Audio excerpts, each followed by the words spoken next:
إذ قال الله يا عيسى ابن مريم اذكر نعمتي عليك وعلى والدتك إذ أيدتك بروح القدس تكلم الناس في المهد وكهلا وإذ علمتك الكتاب والحكمة والتوراة والإنجيل وإذ تخلق من الطين كهيئة الطير بإذني فتنفخ فيها فتكون طيرا بإذني وتبرئ الأكمه والأبرص بإذني وإذ تخرج الموتى بإذني وإذ كففت بني إسرائيل عنك إذ جئتهم بالبينات فقال الذين كفروا منهم إن هذا إلا سحر مبين وإذ أوحيت إلى الحواريين أن آمنوا بي وبرسولي قالوا آمنا واشهد بأننا مسلمون إذ قال الحواريون يا عيسى ابن مريم هل يستطيع ربك أن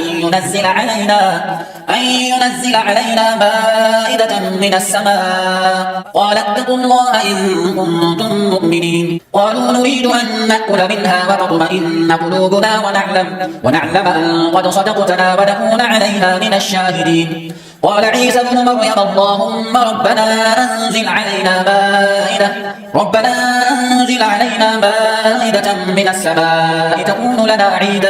تكون لنا عيدا لأولنا وآخرنا وآية منك وارزقنا وأنت خير الرازقين قال الله إني منزلها عليكم فمن يكفر بعد منكم فإني أعذبه عذابا لا أعذبه أحدا من العالمين وإذ قال الله يا عيسى ابن مريم أأنت قلت للناس اتخذوني وأمي إلهين من دون الله قال سبحانك ما يكون لي أن أقول ما ليس لي بحق إن كنت قلته فقد علمته تعلم ما في نفسي ولا أعلم ما في نفسك إنك أنت علام الغيوب ما قلت لهم إلا ما أمرتني به أن اعبدوا الله ربي وربكم وكنت عليهم شهيدا ما دمت فيهم فلما توفيتني كنت أنت الرقيب عليهم وأنت على كل شيء شهيد إن تعذبهم فإنهم عبادك وإن تغفر لهم فإنك أنت العزيز الحكيم قال الله هذا يوم ينفع الصادقين صدقهم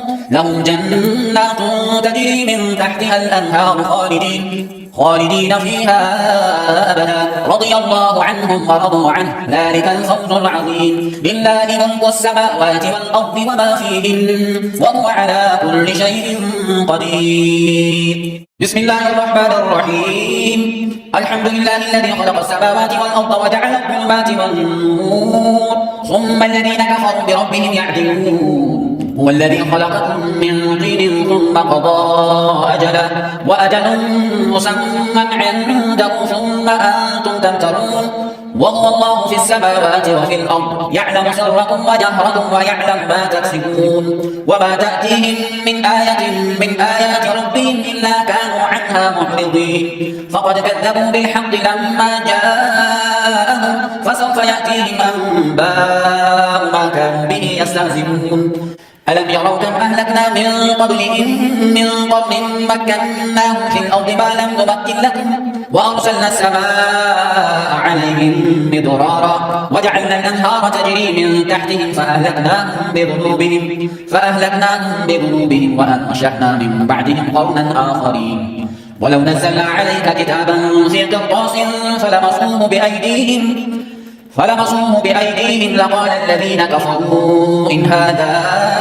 إلا سحر مبين وقالوا لولا أنزل عليه ملك ولو أنزلنا ملكا لقضي الأمر ثم لا ينظرون ولو جعلناه ملكا لجعلناه رجلا وللبسنا عليهم ما يلبسون ولقد استهزئ برسل من قبلك فحاق بالذين سخروا منهم ما كانوا به يستهزئون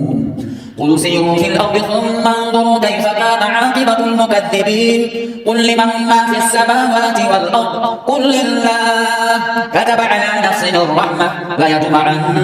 إلى يوم القيامة لا ريب فيه الذين خسروا أنفسهم فهم لا يؤمنون ولهم ما سكن في الليل والنهار وهو السميع العليم قل أغير الله أتخذ وليا